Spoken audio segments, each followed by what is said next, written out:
मंडळी, स्वागत आहे तुमचं माझ्या अजून एका मिनी व्लॉगमध्ये. गावाकडे सगळ्यात पहिल्यांदा गृहिणींना अंगण झाडून घेऊन सडा रांगोळी करावी लागते. हे पारुशा कामामध्ये मोडतं. तर आता शेण वगैरे आपल्या म्हशीचं पडलेलं होतं, तर लगेचच मी इथं आता अंगणामध्ये सडा मारून घेते. मला त्या झाडूनही काही व्यवस्थित येत नव्हतं, त्यामुळे मग मी अशा पद्धतीने माझ्या सोयीने सडा मारला.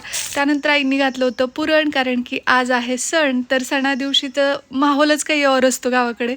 त्यानंतर मी इकडे तळण तळत होते, भजी, कुरड्या, पापड्या. तोपर्यंत आईंनी मला पुरण वाटून दिलं आणि चूल ऑलरेडी पेटलेली होती, तर लगेच गरमागरम मी इकडे पोळ्या बनवायला घेतल्या. माझ्या पोळ्या होत्यात तोपर्यंत आईने पूजेचं ताट सुद्धा तयार केलेलं, परंतु मला सणाला साडीच नव्हती, त्यामुळे मग साडी आणायला गेल्यानंतर मग सासूबाईंसाठी पण घेतली आणि जाऊबाईंसाठी सुद्धा घेतली.